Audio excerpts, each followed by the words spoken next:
반갑습니다. 곁엔 도반들 같이 인사들 좀 나누시죠. 오늘은 오랜만에 뵙는 분들도 눈에 많이 띄네요. 오늘은 영화로 함께하는 법회로 준비를 했습니다. 먼저 영상 보시겠습니다. 법회는 프랑스의 언론과 평단으로부터 호평을 받았던 미라클 벨리에라는 영화로 함께하고자 합니다. 이 영화에 대해서 프랑스에서는 빌리 엘리어트를 뛰어넘는 감동의 실화라고 얘기를 하고 모두를 만족시키는 영화로, 그리고 미친 코미디라고 극찬을 했던 영화고, 국내에서도 많은 평론가들이 음악과 웃음과 감동이 다 있고 올해 꼭 보아야 할 영화, 이 영화를 소장하고 싶다라고 하는 그런 호평을 받았던 영화입니다. 영화 속의 드라마틱한 힘과 음악이 가져다 주는 감동과 재치의 코미디까지 우리나라 관객들이 제일 좋아하는 음악, 실화, 웃음, 감동, 이런 코드가 함께 녹아있는 영화이기도 합니다. 이 영화의 주인공 폴라라고 하는 아이는 프랑스의 시골에 살고 있는 학생입니다. 이 가족은 전부 청각장애인의 가족들입니다. 가족에서 유일하게 이 큰딸 폴라만 제대로 말을 하고 들을 수 있고, 나머지 가족들은 말을 할 줄도 들을 줄도 모르는 그런 가정이라서 폴라가 통역가 역할도 하고 가족의 울타리 역할도 하게 됩니다. 그러나 어느 날 짝사랑하던 남학생이 합창단에 들어가는 걸 보고 스스로도 그 노래에 전혀 관심이 없던 아이가 합창단에 들어가서 전혀 몰랐던, 자신도 놀라는 자신의 재능을 발견을 하게 됩니다.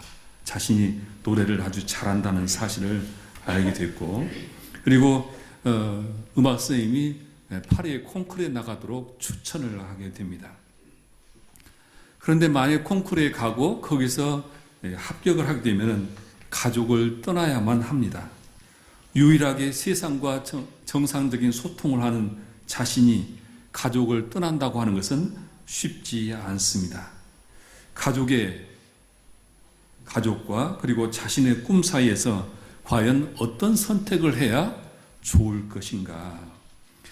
이 영화는 가공 이야기 아니라 실화를 바탕으로 만들어진 영화인데요. 이 영화의 주인공으로 나온 폴라는 루안 에마라라고 하는 사람인데, 이 사람이 실제 노래를 불러서 40만 장의 CD가 판매되기도 했던 사람이고요. 이 루안이 부르는 샹송이 이 가을에 우리에게 삶을 더욱 풍요롭게 해주지 않을까 생각이 들어갑니다. 지난주에 우리 클래식 감상회에서 우리에게 잘 알려진 이브몽땅의 고엽을 들려주던데요. 이 가을에 가장 잘 어울리는 노래가 샹송이 아닐까 그런 생각을 해봅니다. 음악에 대한 감동과 더불어서 미라클 벨리에가 화제를 모았던 것은 실제 이 영화의 원작을 썼던 베로니크 플랑이라는 사람이 장애인 가정에서 태어났고 자신의 삶을 수와 소리, 사랑의 베로니카의 코드 다이어리라고 하는 책을 썼고, 이걸 모티브로서 영화가 만들어졌다고 합니다. 저는 이 영화를 보면서 일상적인 가정은 아니지만은 우리의 삶 속에서 많은 선택의 기회가 많이 있는데, 나에게 만일 이와 같은 환경이 나에게 선택의 기회를 요청을 할 때 나는 어떤 선택을 할 것인가, 어떤 선택이 우리를 바람직한 선택일로 인도할 것인가, 이런 생각을 하게 했습니다. 이 영화를 보면서 과연 이 폴라라고 하는 학생이 가족과 자신의 꿈 사이에서 어떤 선택을 하는 것이 바람직한 선택인가를 생각을 해보시면서 같이 영화를 보시겠습니다. 다음 보시겠습니다. 프랑스 시골 마을에서 농장에서 젖소를 키우고 치즈를 만드는 이 폴라의 가족은 전부 4사람입니다. 큰딸 폴라를 제외하고 나머지 3사람은 전부 듣지도 못하고 그리고 말하지도 못합니다. 이 가족의 모든 것을 대신해서 때로는 임 역할을 하고 때로는 가족들이 원하는 것을 대변해주는 그런 역할을 혼자 다 맡아서 하기 때문에 학교 수업이 정상이 될 수가 없습니다. 늘 수업에는 졸기 일수인데 목장 일을 하고 때로는 시장에 가서 판매도 하고 몸이 몇 개라도 모자랄 정도로 바쁘게 살아갑니다. 그렇다고 학교 공부를 잘하는 것도 아니고 그러다 보니까 학교에서 친구들에게 왕따를 당하기도 합니다. 그럼에도 불구하고 항상 당당하게 살아갑니다. 그것은 자신을 늘 사랑하고 있는 가족이 버티고 있기 때문입니다. 폴라는 학교를 다니면서 때로는 시장에 장사도 하고 거래업체하고 가급 협상도 하면서 청각 장애인의 모든 가족 일을 도맡아 하게 되는데 그런 일을 하면서도 전혀 불평을 하지 않고 자기 역할을 다 합니다. 그런데 설상가상으로 다혈질인 그 아버지가 현재 시장이 재개발을 하면서 마을 공동체가 해체된다는 그 사실에 시장 출마를 선언을 합니다.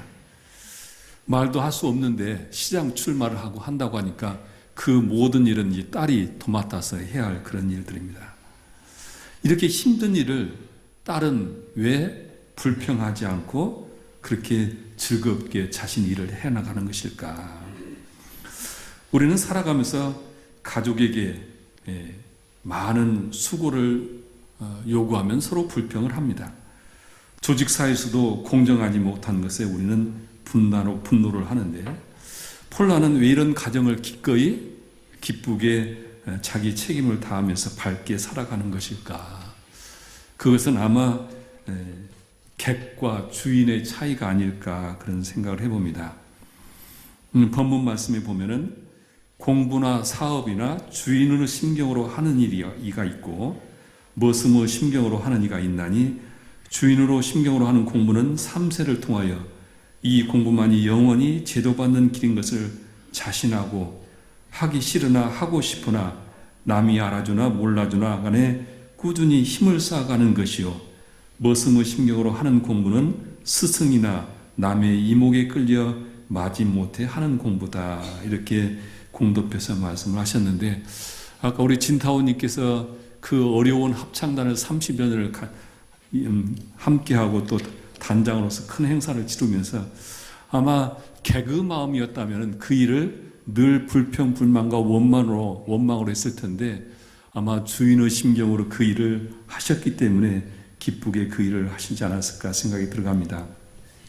아마 폴라도 가정의 모든 일을 자신이 주인이 되었기 때문에 그런 일을 하지 않았을까.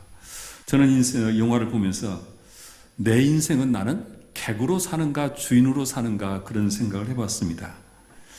객으로 사는 인생은 아마 늘 불평, 불만과 원망이 많은 삶이 되지 않을까 그런 생각을 해봤습니다. 내 인생의 모든 불평, 불만은 누구 때문에 생기는 것이라고 생각하기 때문에 우리는 불평을 하지 않을 수 없을 거라고 합니다. 늘 나무 탓을 하고 살아가는 사람은 그 사람은 자기 인생을 사는 것이 아니라 자기가 주인이 돼서 자기 인생을 사는 것이 아니라 객으로 살아가는 사람이 아닐까 그런 생각을 해봅니다. 저는 교당 생활도 마찬가지라고 생각합니다. 교당의 생활을 내가 주인이 돼서 살아가는 사람과 객으로 살아가는 사람의 신앙생활은 다를 수밖에 없다 그런 생각을 해봅니다. 교당 일에 나에게 맡겨진 일, 내가 해야 할 일들을 기꺼이 기쁘게 하고 살아가는 사람보다는 불평, 불만이 많은 내 신앙생활이다 보면은 아직도 나는 이 교당의 주인이 좀 덜 되었지 않았을까 그렇게 생각을 해야 하지 않을까 생각을 합니다. 강남교당에서 이루어지는 1인 1역도 교당의 주인으로 그리고 더 큰 보살심을 키워서 큰 살림을 하자는 목적으로 저희가 진행을 하고 있습니다. 우리 인생을 살아가면서 나는 객으로 내 인생을 사는가 아니면은 주인으로 사는가는 바로 내가 그 상황에서 그것을 내 일로 받아들이냐 아니면 남의 일로 받아들이고 사느냐에 달려 있지 않을까 생각이 들어갑니다.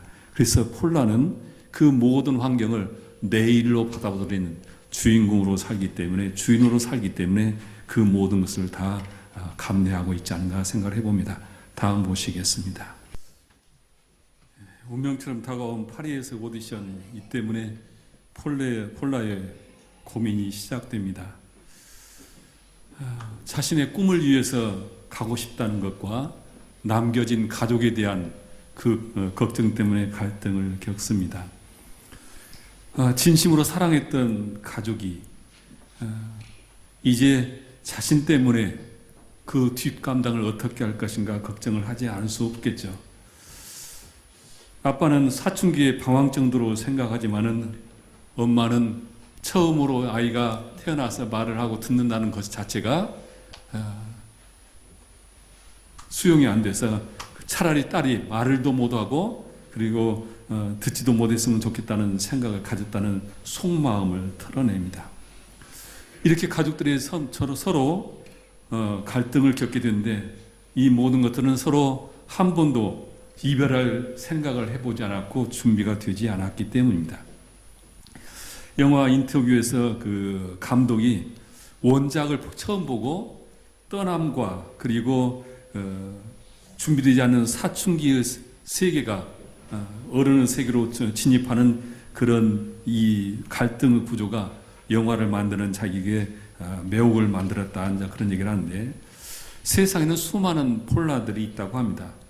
청각장애인 부모 밑에서 태어나지만 이 정상적인 그런 자녀를 둔 가정도 있다고 하는데 이걸 이제 코다라는 얘기라고 합니다. 인생에서 우리는 매 순간 선택의 갈림길에 놓이게 되는데 덴마크 철학자 키르케고르는 인간에게 가장 중요한 것은 이것이냐 저것이냐 하는 선택의 문제다 그런 얘기를 하고 있습니다. 선택을 잘하면은 우리는 삶이 행복해질 수 있고 선택을 잘못하면은 불행하게 된다. 그래서 순간순간 우리에게는 선택의 지혜가 필요하다는 그런 말을 합니다. 선택의 지혜가 특히 오늘날 같은 이 복잡한 사회에서는 더 필요하지 않은 것인가. 대종사님께서 사막을 말씀하셨는데 이 선택의 중요함을 일깨워주는 공부법이 이제 사리연구죠. 그 정확히 사실을 알고 판단하고 그런 능력을 길러주는 것이 이제 사리연구인데 대종사님께서는 우리의 고락이라고 하는 문제도 바로 이 사리연구에 의해서 결정된다 이런 말씀을 하시고 있습니다. 영화 도중에 비장애인인 청각 장애인의 조건과 심정을 체험할 수 있는 그런 장면이 나옵니다. 교내 합창대회에서 딸과 가브리엘이 듀엣곡을 부르는데 이 부모가 이 부모도 초대가 됐는데 전혀 딸의 노래를 듣지를 못합니다. 그래서 이 영화는 중간에 무음으로 영화를 만들고 다른 청중들이 감동을 하고 눈물을 하고 박수를 치는 이런 모습을 보면서 이 장애인의 그런 비애를 우리에게 느끼게 하기도 합니다. 그래서 이 영화는 이런 환경이라면 나의 가족이 이런 환경이고 나의 삶에 이런 지금 갈등 기회가 있다면 나는 어떤 결정을 할 것인가. 이런 아주 극단적인 특별한 경우 아니더라도 우리의 삶은 수많은 선택의 과정이 필요할 겁니다. 보통 우리는 인간이 아침에 일어나서 저녁에 잘 때까지 거의 1500번의 선택의 기회가 주어진다고 합니다. 그 중에서 자신의 일생을 결정짓는 그 선택은 중요한 선택은 하루에도 3가지 정도가 온다고 합니다. 이 많은 선택의 과정에서 나는 어떤 선택을 하느냐에 따라서 내 삶이 결정된다는 사실을 우리는 이 영화 속에서 알게 됩니다. 다음 보시겠습니다. 학교 발표에서는 그 노래소리의 가사를 전혀 알지 못했던 아버지가 딸에게 다시 한번 노래를 들려달라고 하면서 목에 손을 두고 그 울림을 통해서 노래를 전부 느끼게 되죠. 그러면서 딸에게 길을 열어주기로 결심을 해서 아침에 딸을 깨워서 오디오 장소로 가게 되고 또한 선생도 함께 가게 돼서 악보가 없자 선생이 피아노 반주를 하면서 노래를 부르는데 이 노래 제목이 비상이라고 하는 노래입니다. 사랑하는 부모님 저는 떠나요. 사랑하지만 가야만 해요. 오늘부터 두 분이 아이는 없어요. 도망치는 게 아니에요. 날개를 편 겉분 부디 알아주세요. 비상하는 거예요. 술 기운도 담배 연기도 없이 날아가요. 이렇게 노래를 하면서 수화를 하게 되죠. 그래서 부모가 그 아이의 꿈을 생각하고 부모의 동의 속에 아이가 자신의 길을 떠나게 됩니다. 그래서 딸이 떠나고, 딸은 자기의 성장을 꿈을 위해서 떠나고, 가족은 가족대로 가족의 성장을 위해서 선택을 하게 됩니다. 지난주에 더 시그널하우스 오픈이 있었는데 회사에서 만든 그 영상물을 보다 보니까 거기에 큰 글자로 자리이타라고 하는 글자가 새겨 있었습니다. 타인을 이롭게 함으로써 자신을 이롭게 한다는 자리이타의 원부교 가르침이죠. 우리 이제 자리이타를 해석할 때 나도 이롭고 너도 이롭게 이렇게 해석을 하는데, 사실은 타인을 이롭게 해서 나를 이롭게 한다는, 그렇게 해석을 해야 맞습니다. 나도 이롭고 너도 이롭다는 것이 쉽지 않은 일입니다. 그래서 타인을 이롭게 함으로써 나도 이롭게 한다는 것이 자리이타인데, 저는 그날 참석을 해서 시그넘 하우스와 같은 저런 복지 제도가 앞으로 더 많이 생길 수밖에 없지 않을까, 그런 생각을 해봤습니다. 우리가 이제 연세가 들어가시면서 자력이 없어지다 보면은 그 자력이 없는 분을 자녀들이 다 봉양을 하게 되면은 결국은 자녀들이 자기 일을 하기가 어렵게 됩니다. 그런데 이런 사회복지제도가 됐을 때 부모는 부모대로 그곳에서 자기의 삶을 성장시키고 자녀들은 자녀대로 자기의 삶을 살아가는 것이 서로 성장하는 것이지, 효도라는 미명하에 부모를 외롭게 한다든지 아니면 자녀들이 거기에 매여서 자기 일을 못한다고 한다면 아마 그것은 부모도 자녀도 원하지 않는 성장을 막는 일이 아닌가. 그래서 저런 노인시설이 휴양이도와 해타르도를 잘 받게 함으로써 그곳에 거주하시는 분도 자신의 삶의 성장을 가져오고 자녀들도 독립적으로 자신의 삶을 살아가는 그런 것이 아닐까. 그래서 우리 신사님이 더 시그넘 하우스는 은생처라는 표현을 하던데, 그런 그 포부가 꼭 실현될 수 있기를 저는 바라고 있습니다.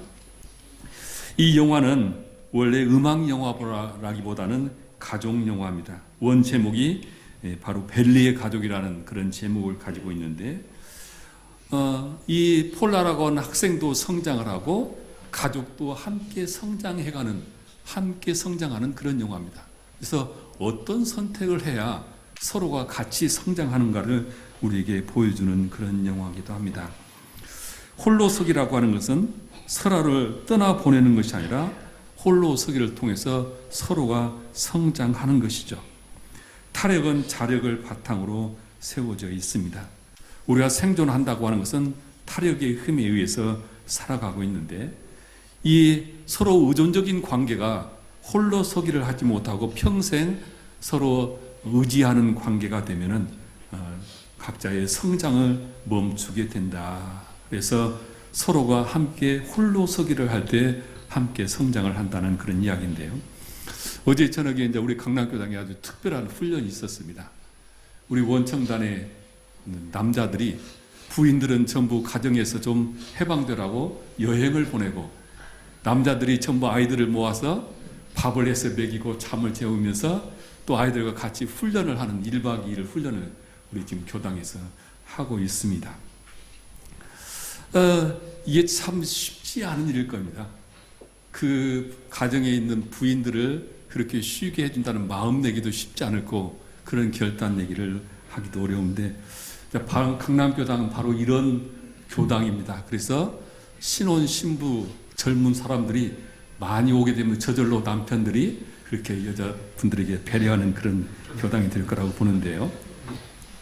우리는 살아가면서 홀로 서기를 하는 것이 참으로 중요하다 생각이 들어갑니다.